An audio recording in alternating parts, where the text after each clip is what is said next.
नमो हन्ताणं नमो सिद्धाणं नमो आयर्याणं नमो वज्रायाणं नमो लोये सव्यसाहुणम्।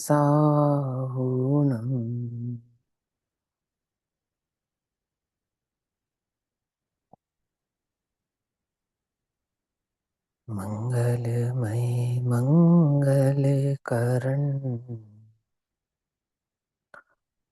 वीतराग विज्ञान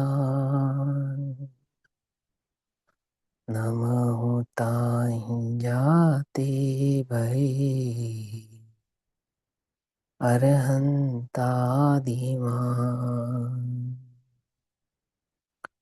करिमंगल करहूँ महा ग्रंथ करनी को काज जाते मिले समाज सब पावे निज पद राज। इस भव तरु का मूल एक जानहु मिथ्या भान ताको करि निर्मूल अब करहु मोक्ष उपाय।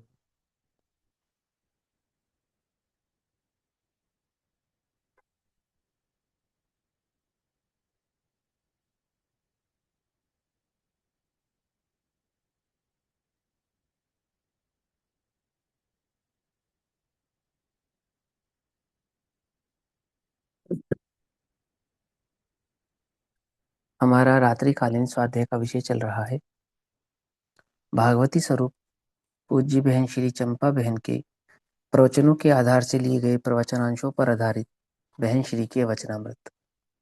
बहन श्री के वचनामृत पर पूज्य गुरुदेव श्री के जो प्रवचन हुए हैं वचनामृत प्रवचन, उसमें पूज्य गुरुदेव श्री का प्रवचन नंबर 14, प्रवचन क्रमांक 14, उस पर वचनामृत नंबर 47 नंबर का वचनामृत वह हम सभी पढ़ रहे हैं। 122 नंबर का पेज।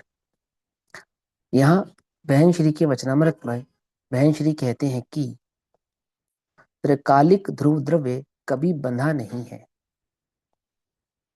कभी बंधा नहीं है, बंधा नहीं है अर्थात पर द्रव्य से कभी बंधा नहीं है। ठीक है ना। त्रिकाली ध्रुव द्रव्य पर द्रव्य से कभी बंधा नहीं है।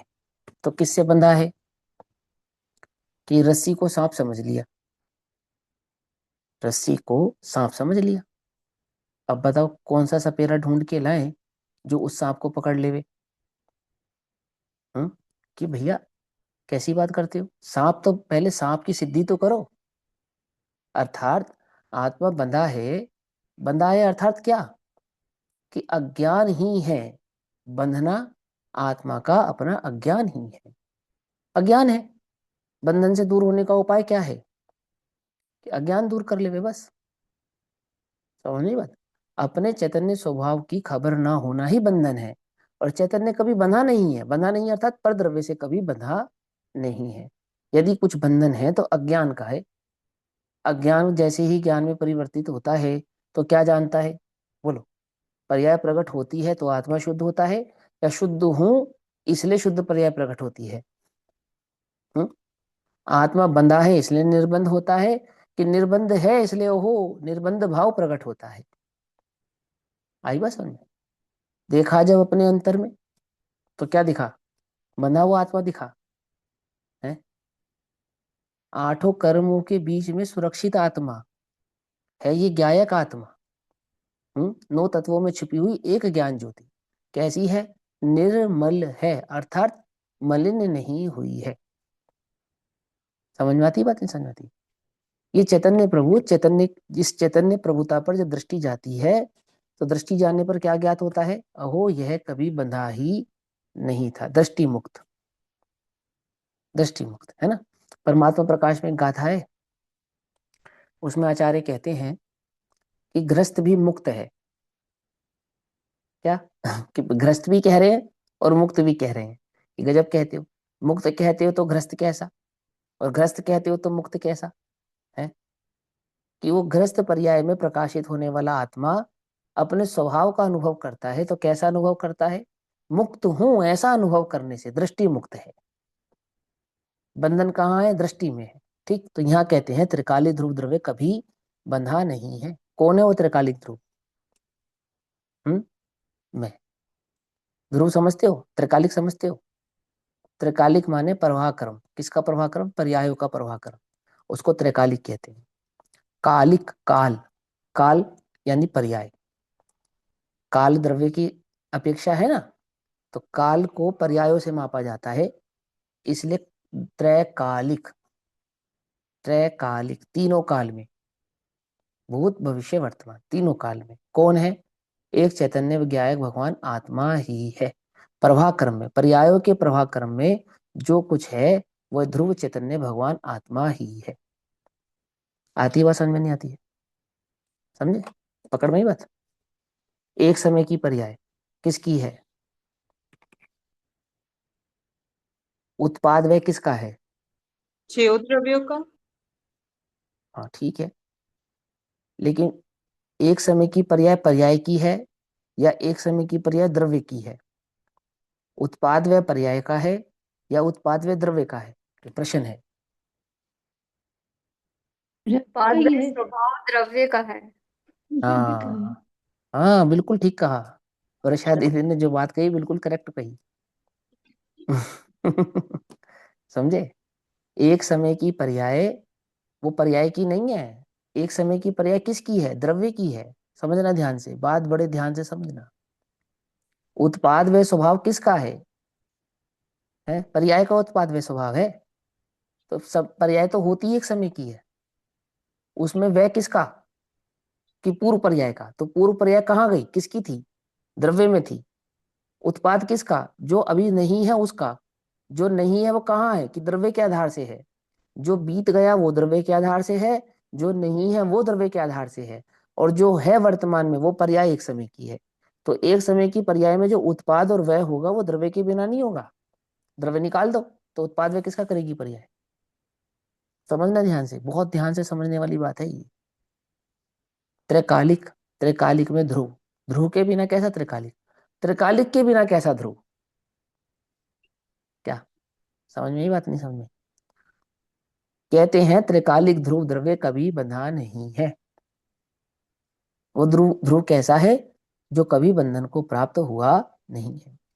मुक्त है या बंधा है, वह व्यवहार नए से है, वह पर्याय है। मुक्त कहना सो भी पर्याय है, और बंध कहना सो भी पर्याय है ना। समय सारजी में वह तो बस वह ही है, क्या नहीं है, ना बंधा है ना मुक्त है, ना प्रमत्त है ना अप्रमत्त है, वह तो बस वह ही है। द्रव्य तो बस द्रव्य ही है। द्रव्य को पर्याय स्वभाव से देखने पर कैसा दिखता है, बंधन भी दिखती है और मुक्ति भी दिखती है। परंतु द्रव्य स्वयं कैसा है, कि द्रव्य तो मात्र द्रव्य ही है, वस्तु तो मात्र वस्तु ही है, ध्रुव तो मात्र ध्रुव ही। जैसे मकड़ी अपने लार में बंधी है, वह छूटना चाहे तो छूट सकती है। बहुत ध्यान से समझना, जैसे उदाहरण क्या दिया, मकड़ी अपनी लार में बंधी है, ऐसे ही ये ध्रुव चैतन्य भगवान आत्मा अपने अज्ञान से बंधा है, वह भैया छूटना चाहे तो छूट। हाँ बोलो एक बोलो। मिनट।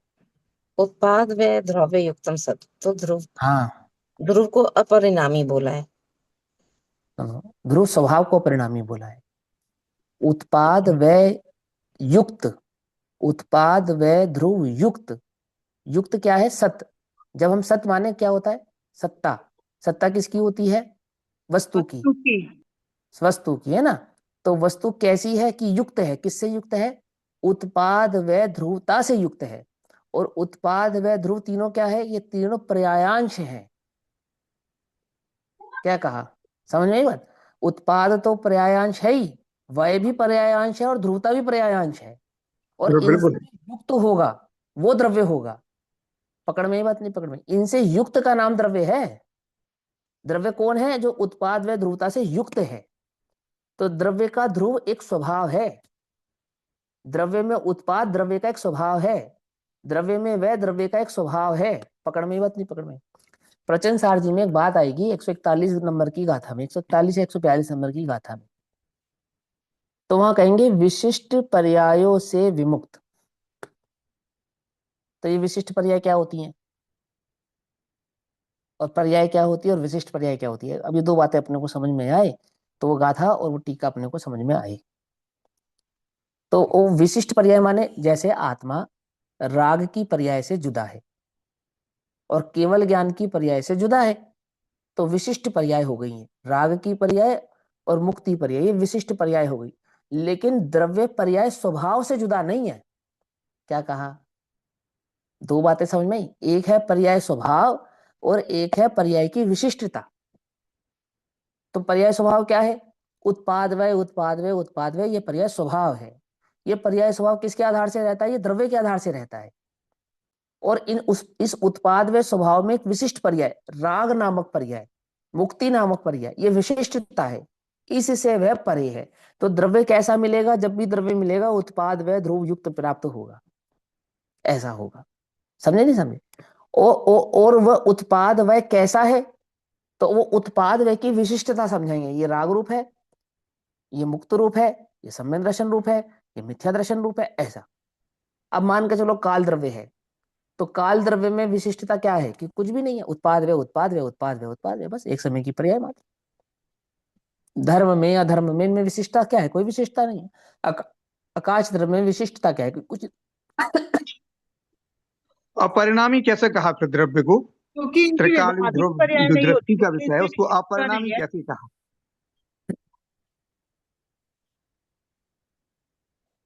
ध्रुव स्वभाव से अपरिणामी कहते हैं। ध्रुव दो स्वभाव है ना, निष्क्रिय एक कहा, तो हाँ, कि दृष्टि के द्रव्य विषय में जो त्रिकाली द्रव्य को परिणाम जिसमें नहीं होते, पर्याय जिसमें नहीं होती, वो युगल जी तो ये तक कहते हैं दृष्टि के विषय में कि पर्याय को समुद्र में फेंक दो। मतलब पर्याय के बगैर द्रव्य होता नहीं है, लेकिन जब दृष्टि का विषय बनाएंगे तो उसमें पर्याय जितना द्रव्य नहीं लेंगे, पर्याय से पार निष्क्रिय कारण अकारण जो अपरिणामी द्रव्य है। समझाता हूं मैं, सुनो। तो वो कौन सी पर्याय के बिना का द्रव्य, और ये द्रव्य नहीं, अपरिणामी है, ये कौन निश्चित करेगा, परिणाम स्वभाव पर्याय निश्चित करेगा या, करेगा, हाँ। और वो पर्याय पर्याय निश्चित द्रव्य से करेगा। कहीं बाहर रहेगी या पर्याय द्रव्य में ही रहेगी। नहीं, पर्याय तो द्रव्य में ही रहेगी, बिना पर्याय का हाँ अब द्रव्य सुनो, होगा ही नहीं। हाँ अब सुनो, तो अब वही समझा रहे ना, वो विशिष्ट पर्याय की बात है। विशिष्ट पर्याय से परे देखो, दो बातें समझना ध्यान से, कि द्रव्य के दो स्वभाव समझा, एक ध्रुव स्वभाव एक उत्पाद व स्वभाव। तो उत्पाद व बराबर, स्वभाव को गौण करना और ध्रुव स्वभाव को मुख्य करना, बस इतनी सी बात है। दृष्टि के विषय में पर्याय नहीं है। दृष्टि के विषय में पर्याय कब नहीं है, जब द्रव्य में पर्याय है ये स्वीकार किया है, उसके बाद दृष्टि के विषय में पर्याय नहीं है, बराबर, ऐसा। ये सब समझे ना, वस्तु की सिद्धि कोई करने के बाद। बात, हाँ तो उतनी सी बात है। बराबर, तो पर्याय को समुद्र में कब फेंकोगे। हाँ, स्वयं फेंकना मतलब गौण कर देना। हाँ मैं कह रहा हूँ कब फेंकोगे, चाबी को। जब त्रिकाली ध्रुव ध्रुव स्वभाव को दृष्टि में लेना है, स्वभाव को सुनो सुनो, दृष्टि में लेना है, तब हाँ कहेंगे कि पर्याय की तरफ गौण। प्रति समय होने वाली पर्यायों जितना मैं नहीं हूं, मैं तो शाश्वत रहने वाला हूँ, सुनो पर्याय तो क्षणिक। सुनो सुनो सुनो सुनो सुनो, ध्यान से सुनो, एक म्यूट करो, पहले समझो ध्यान से बात को जो कहना चाहते हैं ना।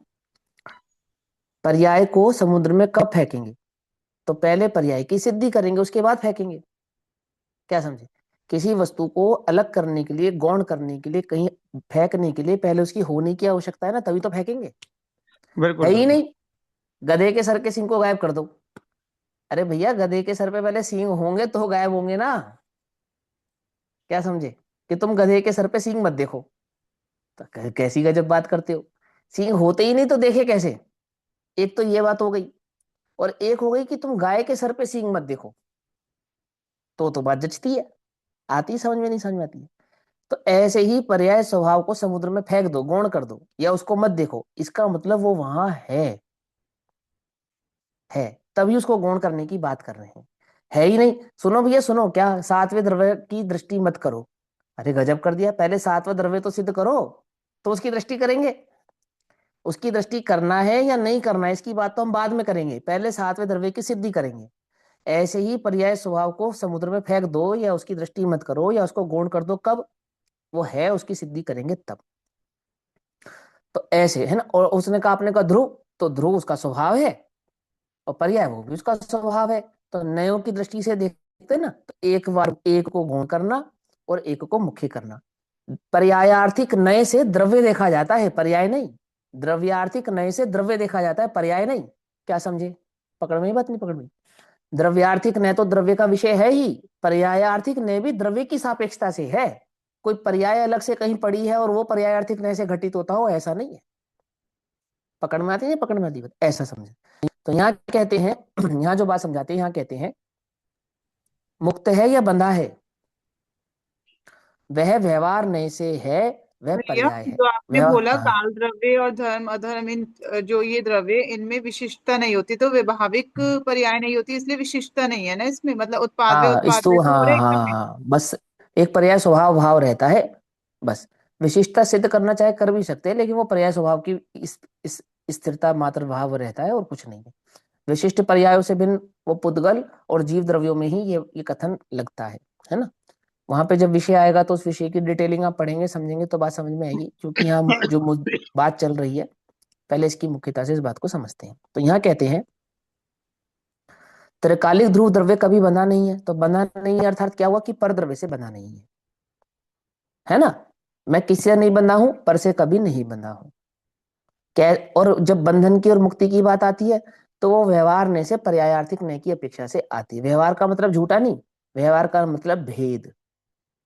यहाँ व्यवहार का मतलब झूठा नहीं, यहाँ व्यवहार का मतलब है भेद। संसार दशा सच्ची है झूठी है? संसार दशा कल्पना है? निगोद की अवस्था कल्पना है? संसार का दुख कोई कल्पना है? उत्पन्न मेरी कल्पना से हुआ है, परंतु दुख सच्चा है। क्या रस्सी को सांप समझा है, यह तो मेरी कल्पना है, परंतु उस कल्पना से जो भय उत्पन्न हुआ है वो सच्चा है। क्या आती है बात समझ में? नहीं आती? हाँ कल्पना से दुख तो उत्पन्न हुआ है, कल्पना से संसार तो उत्पन्न हुआ है, परंतु संसार का जो दुख है वो काल्पनिक नहीं है, वो तो सत्य है। आती है बात समझ में? नहीं आती? तो व्यवहार से बंधा है और व्यवहार से मुक्त है, कहने का तात्पर्य क्या है कि हमने द्रव्य में जो पर्याय का भेद किया है उस अपेक्षा से व्यवहार है ना, यानी पर्याय पर्याय की की अपेक्षा मुख्यता से बना हूँ। देखना। हाँ हाँ, ठीक है ना। पर्याय की अपेक्षा से देखने पर कैसा है? बंधा है और मुक्त है। फिर कहते हैं जैसे, अब उदाहरण दिया जैसे। तो जैसे का उदाहरण उन्होंने दिया मकड़ी का। जैसे मकड़ी अपनी लार से बंधी है, वह छूटना चाहे तो छूट सकती है। क्यों छूट सकती है? क्योंकि अपनी लार से बंधी है। ऐसे ही चैतन्य पे लगाओ, चैतन्य अपने अज्ञान से बंधा है, छूटना चाहे तो छूट सकता है। समझ में मत नहीं समझ? पर से बंधा हो तो आश्रय है, पर का आश्रय है। पर अगर बांध सकता है तो पर की मर्जी से मैं की बिना मैं छूट नहीं सकता। बोलो, यदि पर बराबर। ने मुझे बांधा है तो मुझे मुक्त होने के लिए पर की आज्ञा की आवश्यकता पड़ेगी। आती है ना बात समझ में? परंतु यदि बराबर। मैं अपने ही भ्रम से बंधा हूं तो, अंकल जी म्यूट कर लोगे अपना एक बारी? सॉरी हाँ हाँ सॉरी म्यूट कर लो, हाँ कोई बात नहीं, म्यूट कर सॉरी। लो अंकल जी। तो अपने ही भ्रम से बंधा हूं तो अपने भ्रम से बंधा होने के लिए तो मुझे अन्य की पर की आवश्यकता ही नहीं है। समझे ना? पर के आश्रय की आवश्यकता ही नहीं है। पर की इजाजत लेने की तो आवश्यकता ही नहीं है। अपना भ्रम दूर करूंगा, मैं मुक्त हो जाऊंगा। ठीक। जैसे घर में रहने वाला मनुष्य अनेक कार्यों में उपाधियों में जंजाल में फंसा है, परंतु मनुष्य पर्याय से छूटा है। क्या? वैसे ही जीव विभाव के जाल में बंधा है, फंसा है, परंतु प्रयत्न करे तो स्वयं मुक्त ही है, ऐसा ज्ञात होता है। अब ये बात समझे ना, विभाव से बंधा है आदि आदि, मतलब अपने अज्ञान से बंधा है, अज्ञान को विभाव कहते हैं। और प्रयत्न करे तो क्या प्रयत्न करे? अपने अज्ञान को दूर करने का प्रयत्न करे, तो क्या होगा? वे मुक्त हो जाएगा। ऐसा, या ऐसा नहीं कि जंजीर तोड़नी पड़ेगी, जंजीर बंधी ही नहीं है, तोड़े क्या? जंजीर बंधने का भ्रम हुआ है, ऐसा। ठीक। चैतन्य मूर्ति पदार्थ तो मुक्त ही है, चैतन्य तो ज्ञान आनंद की मूर्ति ज्ञायक मूर्ति है, परंतु स्वयं अपने को भूल गया है ना। क्या हो गया? अपने स्वभाव को, अपने स्वरूप को, अपने चैतन्य भाव को भूल गया है। अब देखो, भूल गया है इसका मतलब पहले याद था फिर भूल गया है? नहीं, ऐसा नहीं है।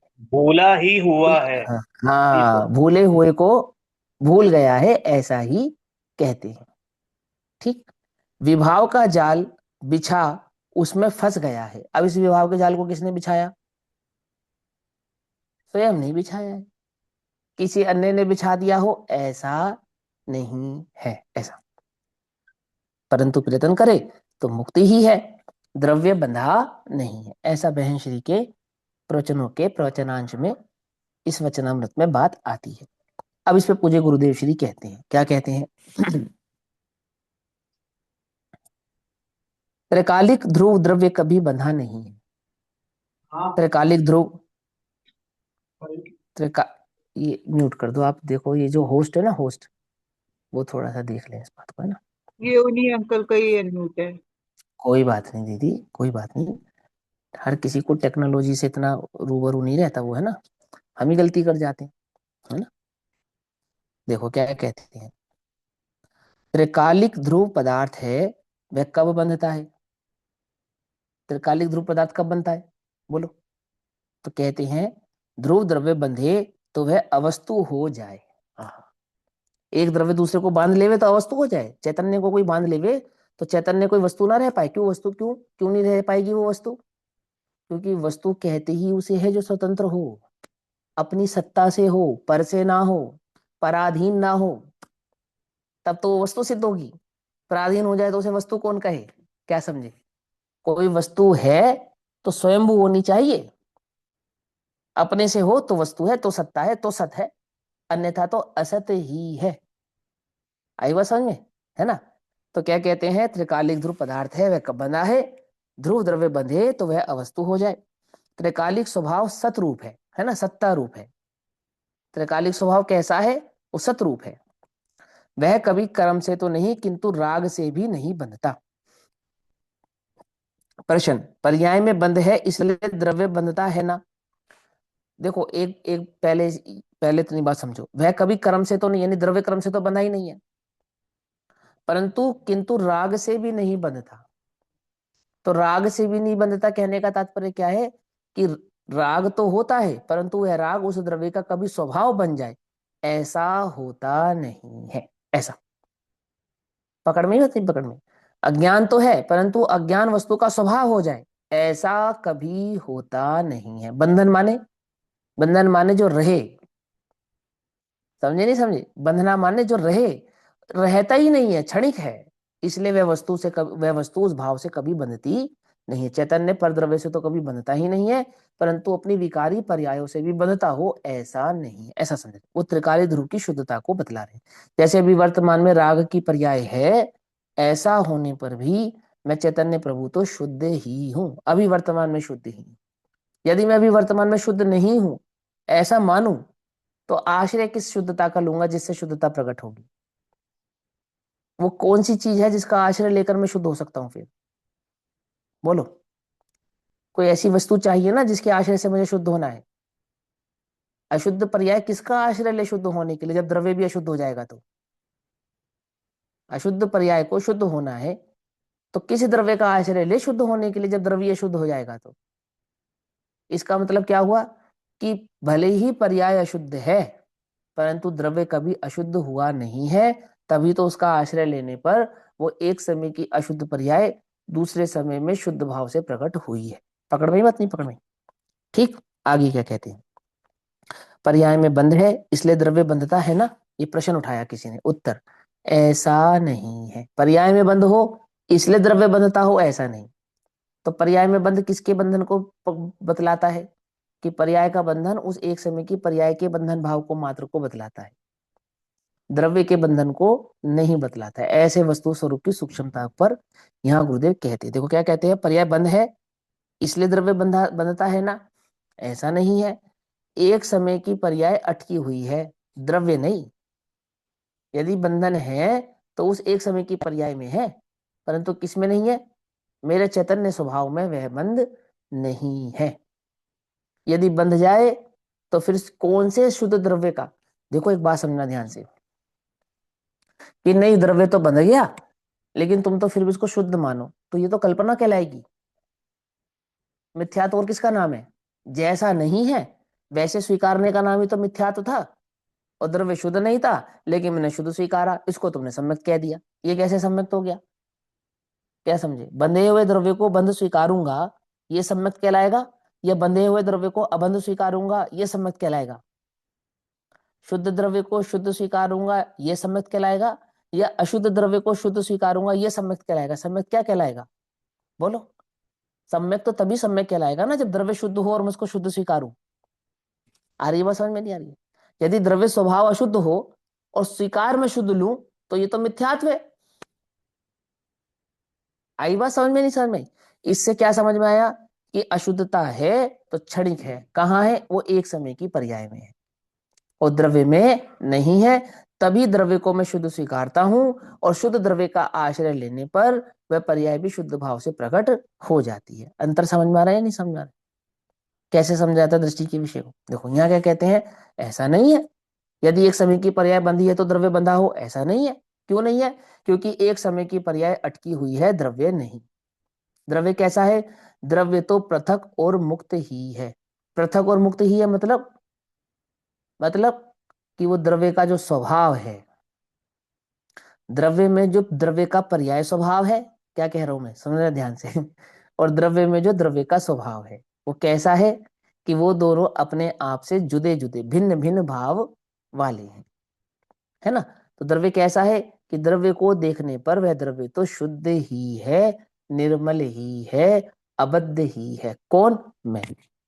जब मैं स्वयं को देखता हूं तो कैसा देखता हूं कि स्वयं को दृष्टि में लेने पर मैं स्वयं को अबद्ध अस्पष्ट पाता हूं, निर्मल ही पाता हूं। ऐसा द्रव्य तो पृथक और मुक्त ही है। त्रिकाल रहने वाली वस्तु अर्थात ध्रुव द्रव्य कभी किसी काल बंधा नहीं है। वस्तु है त्रिकाल परंतु किसी भी काल में बंधता नहीं है। ऐसा आहा, पर्याय बुद्धि वाले को यह बात बैठना कठिन है।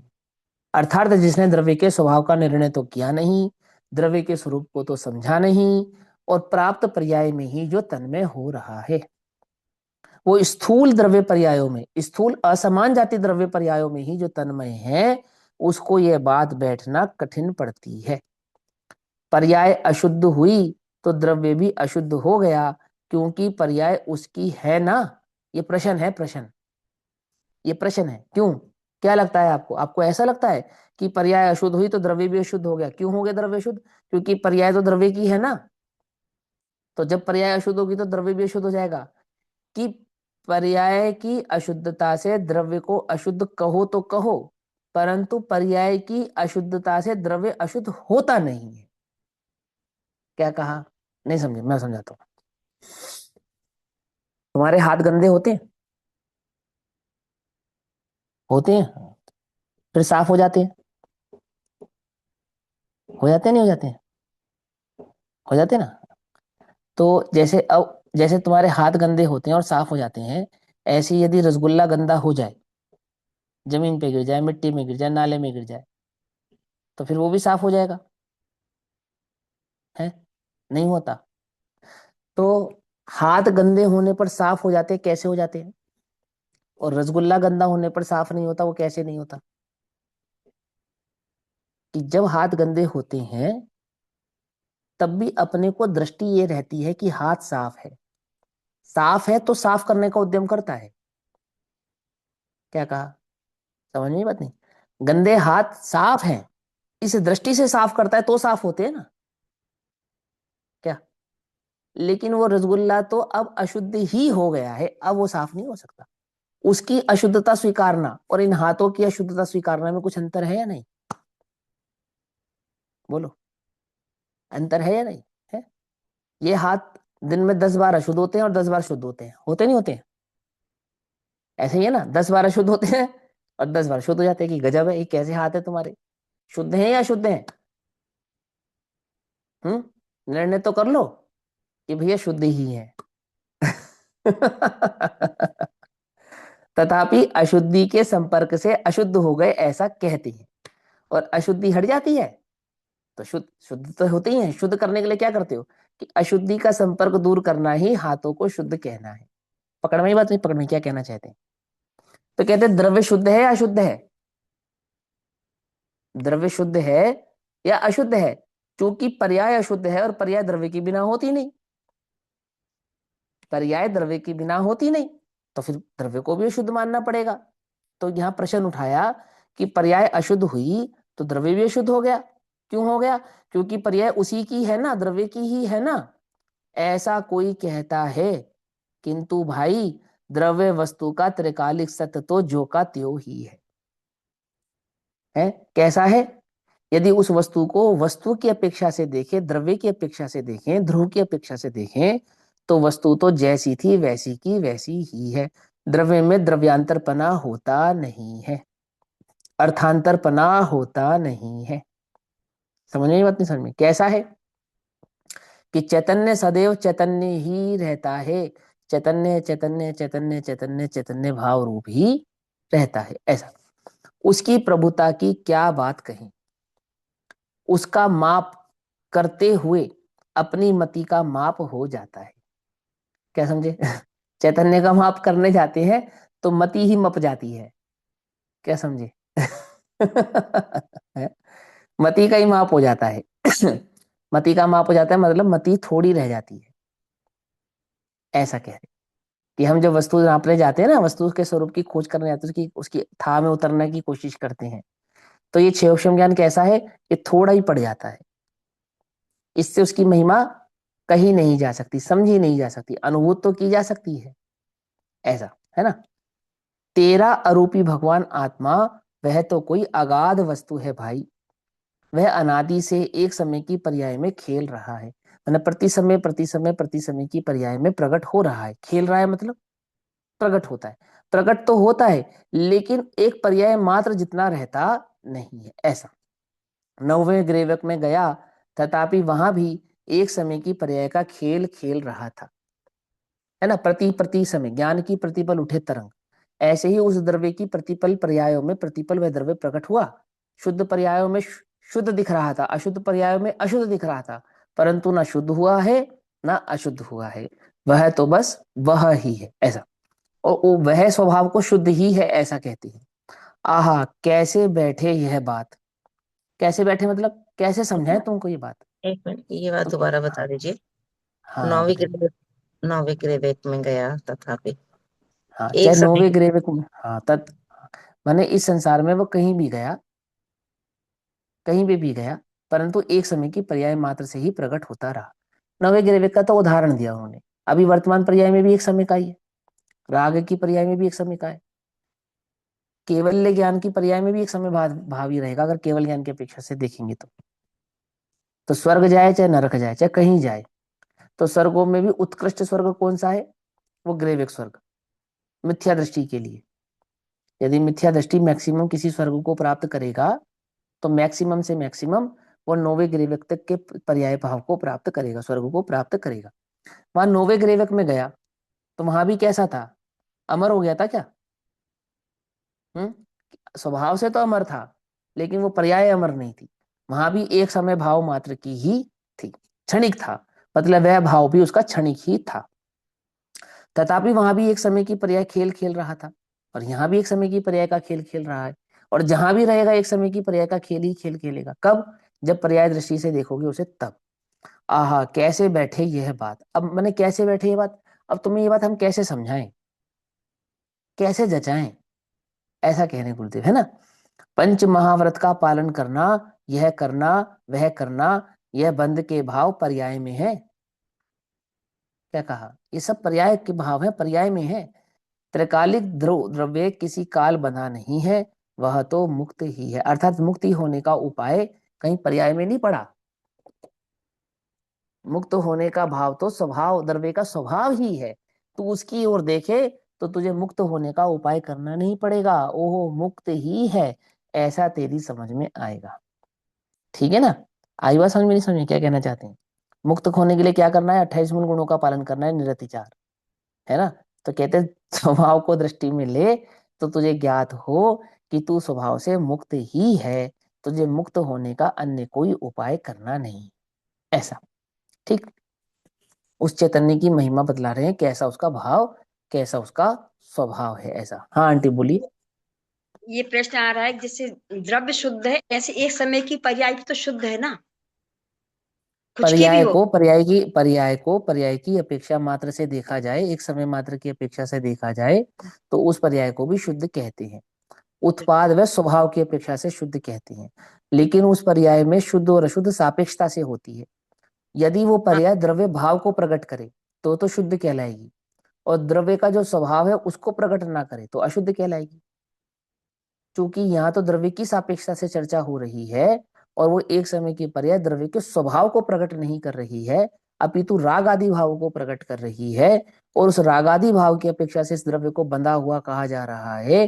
तो उसका निर्णय कराते हैं कि भले ही उस एक समय की पर्याय में अशुद्धता प्रकट हो रही है, द्रव्य का शुद्ध स्वभाव प्रकट नहीं हो रहा है, राग आदि भाव प्रकट हो रही हैं, ऐसा होने पर भी, और पर्याय बिना द्रव्य के नहीं होती है ऐसा होने पर भी, और वो जो पर्याय जिस द्रव्य की होती है उस द्रव्य की ही होती है ऐसा होने पर भी, और अशुद्ध द्रव्यार्थिक नय की अपेक्षा से या अशुद्ध पर्यायार्थिक नय की अपेक्षा से अशुद्ध पर्यायों का कर्ता द्रव्य है ऐसा होने पर भी, और अशुद्ध पर्याय से द्रव्य अशुद्ध हो गया ऐसा कहने पर भी, द्रव्य तो सदैव शुद्ध शुद्ध शुद्ध शुद्ध शुद्ध ही है, ऐसा यहां निर्णय करा रहे हैं।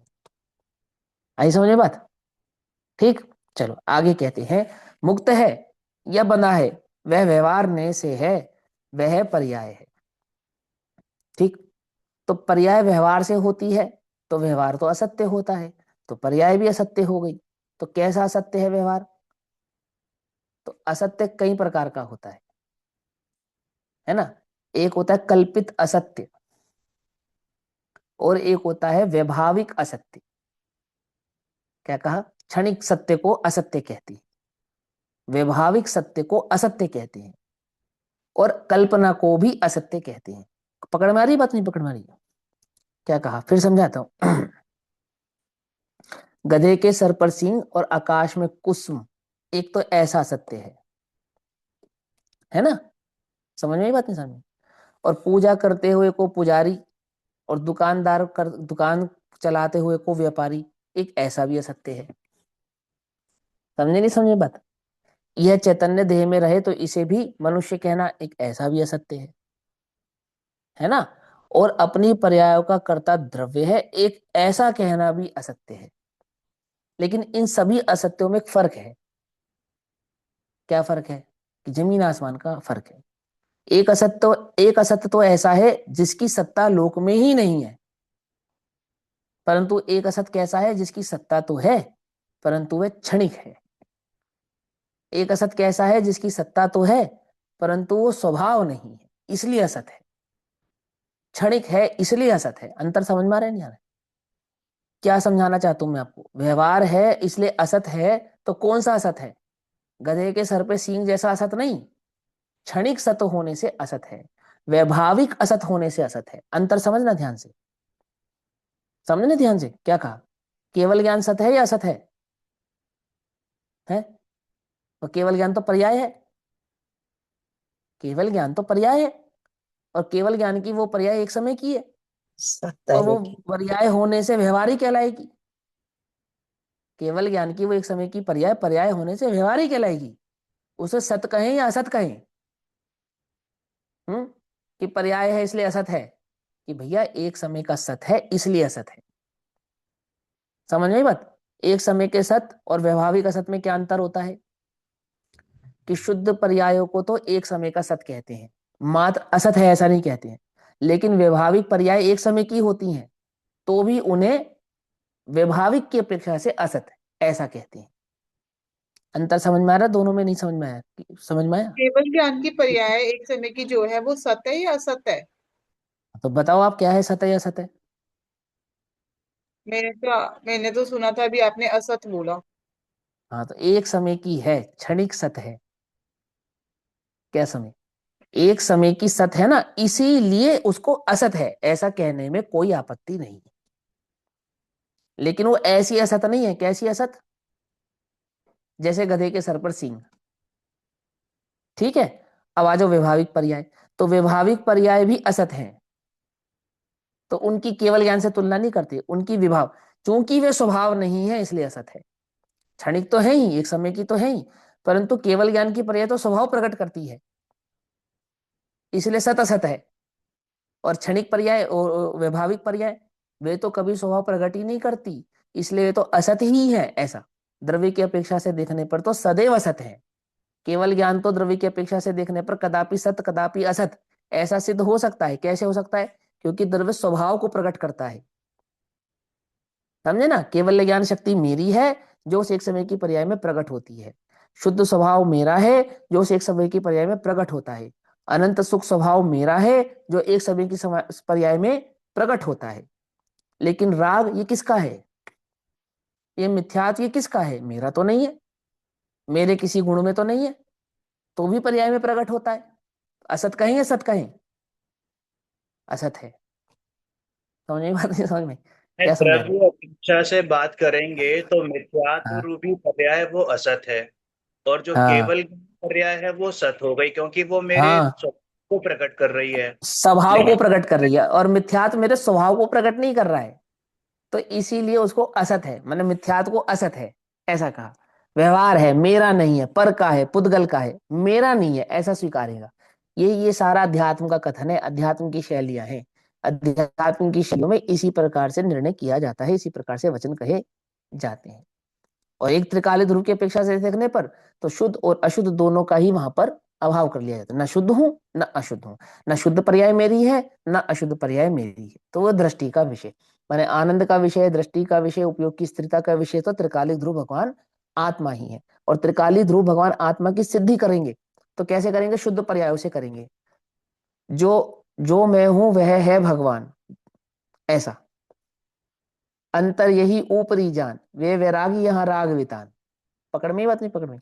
तो वो शुद्ध पर्याय तो है सिद्ध भगवान का जो प्रकटपना है, क्योंकि द्रव्य तो यहाँ पे भी वैसा का वैसा ही है, लेकिन वहां पर्याय में प्रकट है और यहाँ पर्याय में प्रकट नहीं है। तो इस त्रिकाली ध्रुव भगवान की शुद्धता को सिद्ध करने के लिए उस त्रिकाली के आश्रय से प्रकट हुई शुद्ध पर्यायों का, सिद्ध भगवान की शुद्ध पर्यायों से, और यहाँ ध्रुव स्वभाव का निश्चय कराते हैं, निर्णय कराते हैं। वहां तो प्रकट है और यहाँ अप्रकट है। तो वो क्या चीज है जो वहां प्रकट है और यहाँ अप्रकट है? कि पर्याय। पर्याय वहां प्रकट है, यहाँ अप्रकट है। तो उस प्रकट पर्याय से मेरी तुलना क्यों कर रहे हो आप? मैं तो पर्याय मात्र नहीं हूं। क्योंकि वो प्रकट पर्याय स्वभाव को प्रकट कर रही हैं, इसलिए उन प्रकट पर्यायों से इस द्रव्य स्वभाव की हम तुलना कर रहे हैं। अंतर समझ में आ रहा है नहीं आ रहा है? लेकिन राग आदि भावों से तुलना क्यों नहीं करोगे? वो भी तो एक समय की पर्याय है, क्योंकि वे मेरे स्वभाव को प्रकट करती नहीं है, इसलिए हम उससे अपनी तुलना करते नहीं है, उसकी ओर देखते नहीं है, उनको स्वीकारते नहीं है। आई समझ में बात या नहीं समझ में आई? चलो आगे चलते हैं। त्रिकालिक भगवान आत्मा वह तो मुक्त पना या बंद पना दोनों से रहित है, वह तो बस वह ही है। द्रव्य तो मत द्रव्य ही है, न शुद्ध है ना शुद्ध है, न प्रमत्त है ना अप्रमत्त है। अनंत गुण गंभीर ऐसा यह जीव तत्व जहां मति ज्ञान और श्रुत ज्ञान में बैठा। समझो ध्यान से।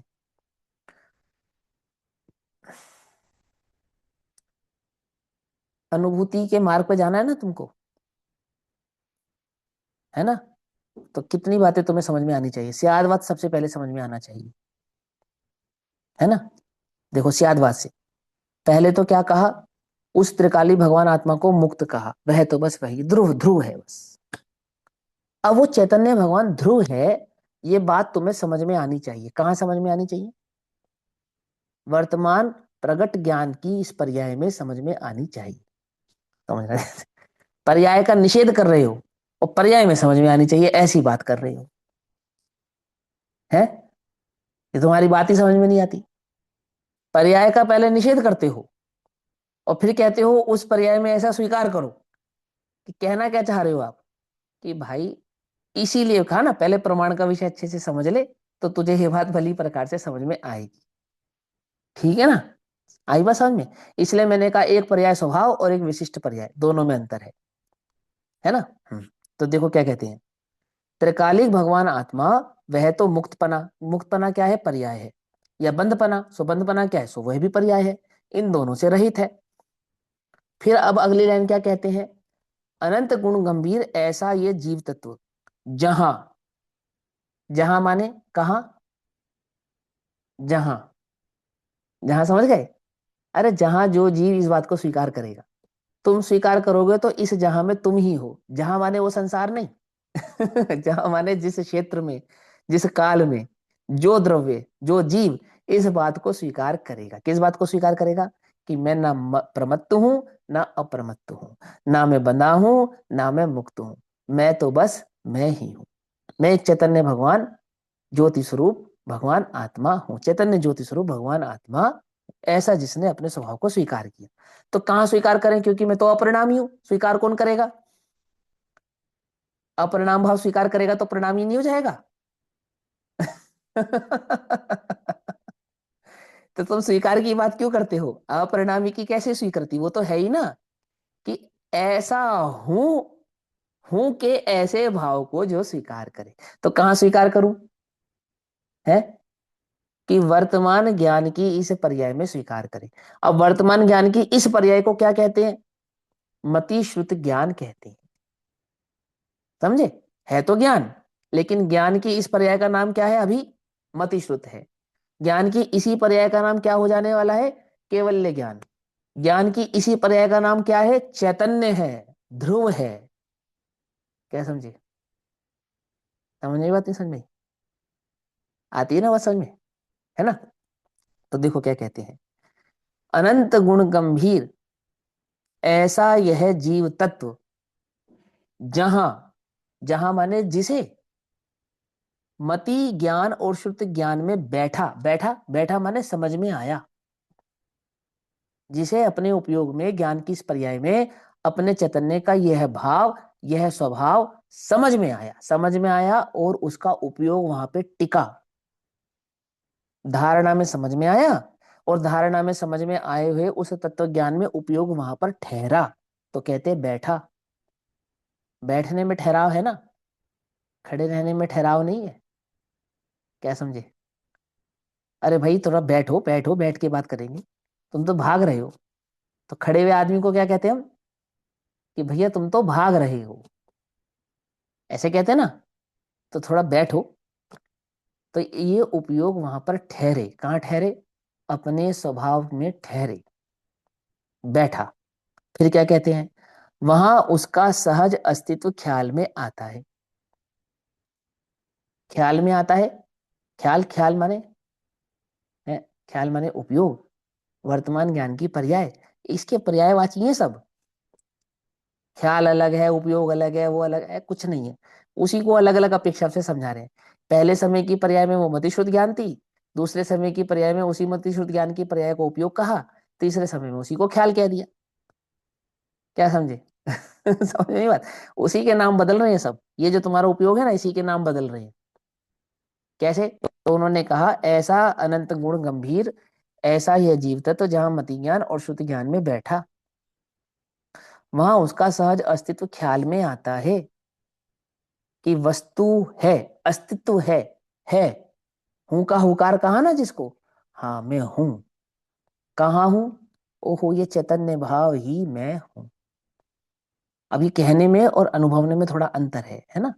अनुभव थोड़ा सूक्ष्म है, कहना ये थोड़ा विकल्पात्मक है। पहले स्थूल विकल्प से समझ में आता है, फिर वो विकल्प ही सूक्ष्म होता जाता है, गहरा गहरा होता जाता है।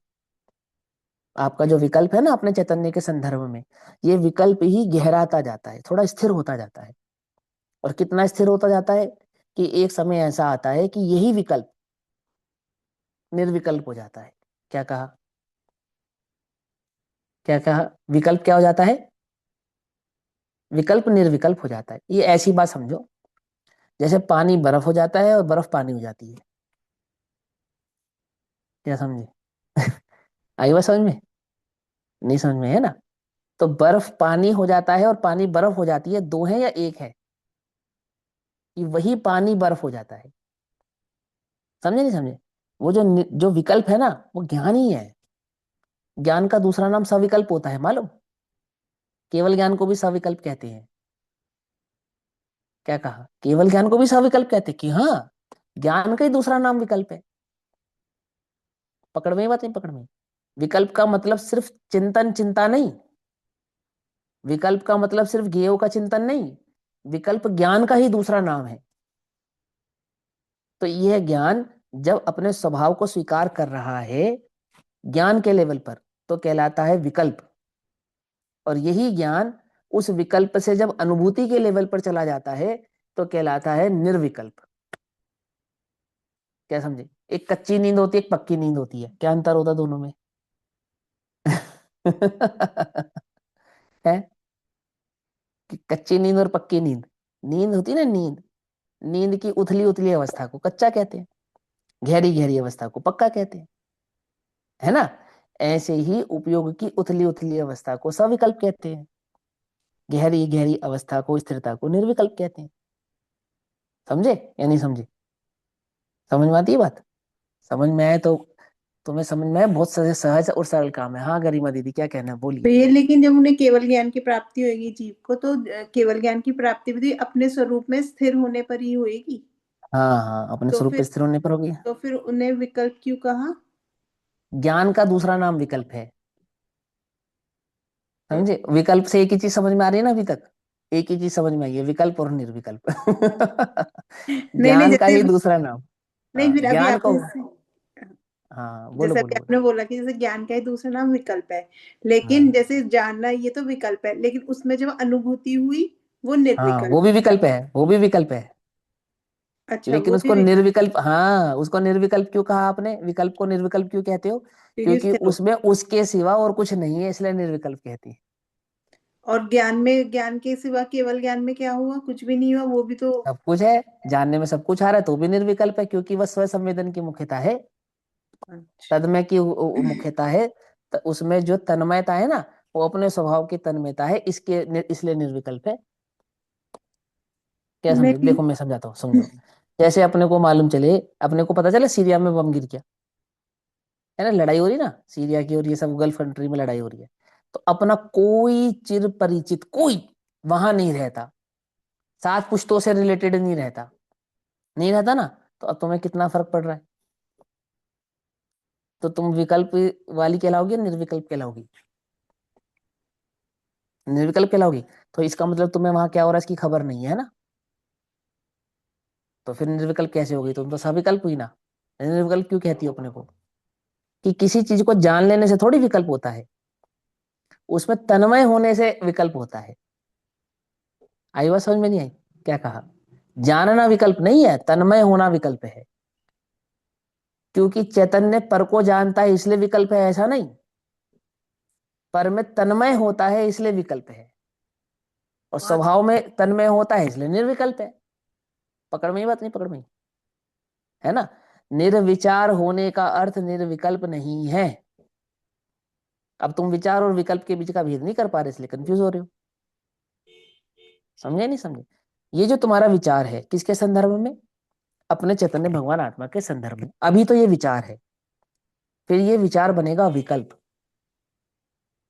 जैसे विकल्प फां से तनकसी तन में साले, किसी चीज का विकल्प, टेंशन हो जाए आपको, तो आपके उपयोग से कभी हटती नहीं है। कब तक? जब तक सॉल्व ना हो जाए तब तक। ऐसा ही है ना? अभी मान के चलो, सुबह आपके हस्बैंड से आपकी लड़ाई हो जाए, फॉर एग्जाम्पल, हुई नहीं है, मान लो हो जाए, तो सारा दिन चलते रहता है, यार ये उन्होंने ऐसा कह दिया, ऐसा कह दिया, ऐसा कह दिया, ऐसा कह दिया। अब शाम को आके उन्होंने मुस्कुरा के बात करी, अरे छोड़ो, खत्म करो बात, सॉरी, खत्म, एकदम निर्विकल्प हो गए। मेरी बात समझ में नहीं? ऐसे ही अभी चैतन्य के स्वरूप को समझा, ये तो है विचार, लेकिन जब ये रुचि से जुड़ेगा, तब ये विचार नहीं रहेगा, तब ये विकल्प बन जाएगा। क्या समझे? कुछ अंतर समझ में आ रहा है नहीं आ रहा है? समझ में? विकल्प बन जाएगा मतलब अब ये धारा प्रवाह चलेगा अंदर में, छूटेगा नहीं। और ये विकल्प, जिसमें जितनी जितनी तन्मयता होती जाएगी, जितनी जितनी तन्मयता होती जाएगी, उतना उतना ये विकल्प गहराता जाएगा, गहराता जाएगा, गहराता जाएगा, और कहाँ तक जाके पहुंचेगा? निर्विकल्प हो जाएगा। यानी वो विकल्प और मैं, हम एक हो जाएंगे। मेरे चैतन्य का विकल्प और मैं चैतन्य, हम दोनों क्या हो जाएंगे?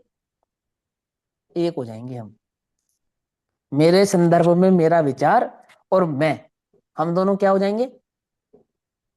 एक हो जाएंगे। कि कैसी भैया, कैसी बकवास बात कर रहे हो? रहस्यपूर्ण चिट्ठी खोलो और पढ़ लो, क्योंकि वो तुम्हें समझने में सरल पड़ेगी, इसके लिए कह रहा हूं। अब तुम्हें ग्रंथ का प्रमाण चाहिए तो मैं वो भी बतलाऊंगा कि वहां पढ़ लो, ऐसा पढ़ लो। समझ में आई बात? नहीं समझ में? ज्ञान को विकल्प कहते हैं, धवला आदि में पढ़ लो। समझ में आई बात? नहीं समझ में, है ना? अन्य अन्य जगहों पे उसको किस किस प्रकार से संबोधन किया है, ऐसा राजवार्तिक आदि ग्रंथों में स्पष्ट लिखा है, पढ़ लो, सारण स्वामी की समझ लो। शुद्ध स्वभाव, शून्य स्वभाव में भी दिया है ये सब चीजें। हाँ, शून्य स्वभाव में लिया ना। शून्य शून्य शून्य स्वभाव, शून्य, शून्य नहीं, शून्य। वो ध्रुव स्वभाव को शून्य स्वभाव तारण स्वामी ने कहा है ना? समय हो गया, चलो क्या कहते हैं। वहां जैसे अपने यहाँ गाथा होती है ना, वहां फूलना होती है ना? अपने यहाँ गाथा कहते हैं, वहां फूलना होता है। तारण स्वामी के ग्रंथों में फूलना है? देखो, सहज अस्तित्व ख्याल में आता है कि वस्तु है, पहले है का प्रतीत, अपने अस्तित्व का प्रतीत अस्तित्व भान में आता है हूं। वह कभी बंधी या मुक्त नहीं हुई है। वो जो अस्तित्व भान में आया ना, हूं, वह कैसा है? न बंधा है न मुक्त है। वस्तु मुक्त है या बंधी है, वह पर्याय नय से अभूतार्थ नय से है। समझिए, वो पर्याय नय की अपेक्षा से कथन है। प्रश्न, पर्याय तो असत्य है, अर्थात पर्याय नहीं है, ऐसा समय सार की 11वीं गाथा में आता है ना? अब देखो आगे ना वही बात। तो कैसा असत्य है पर्याय? गधे के सर के सींग जैसा असत्य नहीं है। ये बात समझो थोड़ा, क्योंकि पर्याय नहीं है ऐसा सांख्य मती ने भी स्वीकारा, और ऐसा जैन मत भी कहता है कि नहीं है। तो हमारे नहीं है कहने में और उसके नहीं है कहने में अंतर है। समझे नहीं समझे? हमारे यहाँ पर्याय सत है, उत्पाद सत, वय सत, ध्रुव सत, सत है। और सत स्वभाव में असत है। क्या? पर्याय अपने स्वभाव से क्षणिक होने के कारण असत है। अंतर समझ में आ रहा है? कुछ नहीं समझ में आ रहा है? यहाँ कहते हैं, प्रश्नकर्ता ने क्या प्रश्न उठाया? पर्याय तो असत्य है, अर्थात पर्याय नहीं है। नहीं है माने पर्याय का अस्तित्व ही नहीं है, ऐसा अर्थ समझा उसने। और इसीलिए समय सार में कहा नहीं करना छल ग्रहण। क्यों छल ग्रहण नहीं करना? हम पर्याय को असत कहेंगे और तुम ऐसा सत मत मान लेना जैसा ध्रुव वो उसने माना है, क्या नाम बताया अभी, सांख्यमती ने। ऐसा मत मान लेना, हमारे असत कहने के भाव को समझना। समझे? ऐसा समय सार की 11वीं गाथा में आता है ना? तो उत्तर, अबूथार्थ असत्य है वह किस अपेक्षा से। अब देखो पूज्य गुरुदेव ने क्या कहा? किस अपेक्षा से। अपेक्षा लगा दी ना, तुरंत लगा दी ना, कि वो तो निरपेक्ष सत है। अपेक्षा की कैसी बात करते हो? ध्रुव तो निरपेक्ष है ना, कि सापेक्ष है? कि सापेक्ष होता हुआ निरपेक्ष है। क्या समझे? समझे क्या कहा? सापेक्ष होता हुआ निरपेक्ष है। आहा, कैसा है? ऐसा ये ध्रुव चैतन्य भगवान आत्मा है। अब ये सापेक्ष होता हुआ निरपेक्ष का अर्थ क्या है?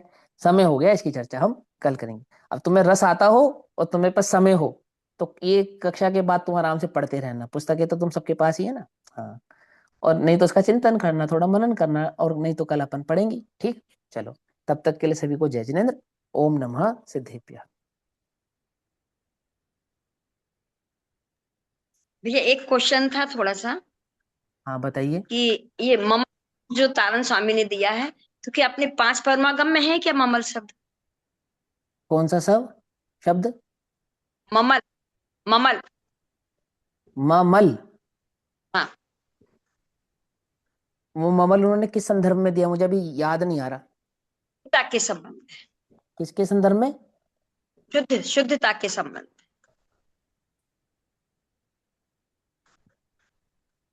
मेरे ख्याल शुद्धता से के नियम संदर्भ में है ममल कुछ, मेरे पढ़ने में हो सकता है हो, पर मुझे अभी ज्ञात नहीं है। मेरे पढ़ने में भी नहीं आया कि अपने यहाँ पे शुद्धता के संदर्भ में ममल शब्द दिया गया हो। ऐसा मेरे अभी फिलहाल मेरे ज्ञान में नहीं है। हो सकता हो भी, मैं अभी उसका निषेध अभी नहीं आ कर रहा। जाए तो बता देंगे। हाँ, मेरे पढ़ने में आएगा तो। हाँ हाँ। तो जिसमें ये सब मल नहीं चीजें है वो तो ममल है। आपको नहीं- भैया जी, जिसमें एक मल एक नहीं है वो ममल कहलाता है। नहीं, वो नीचे जिसमें वाली बात, ये तो ऊपर की बात आई है, ऊपर की बात बता रही हूँ। हाँ चलो कोई बात नहीं। अब वो देखो, या तो आप वो प्रकरण मुझे भेजना, मैं थोड़ा सा पढ़ूंगा तो मुझे याद आएगा। मैंने तारण स्वामी के ग्रंथों को पढ़ा है, लेकिन मुझे एग्जैक्टली ऐसे शब्द के ऊपर एकदम से मेरे ज्ञान में वो बात उन्होंने नहीं जब आ भी रही है। बोला है कि जिनोत्तम जिनोत्तम, और बस यही पांच हाँ परमा हमको हाँ ज्यादा जिन दिए। हाँ हाँ जिनोत्तम तो शब्द आया है उसमें, है ना, और पंडित भी कहा है उनको, और कहीं बहुत जगहों पे, है ना। और क्या नाम है, शून्य स्वभाव ध्रुव स्वभाव की अपेक्षा से कहा है, ऐसे तो कई शब्दों का उन्होंने प्रयोग किया है, क्योंकि मालवा के बहुत शब्दों का प्रयोग हुआ है उन ग्रंथों में। लेकिन अब ये ममल बात की ये मेरे अभी ज्ञान में नहीं है, तो मैं देखूंगा क्या है ना। ठीक जी है, चलो जी। ओम नमः सिद्धाय।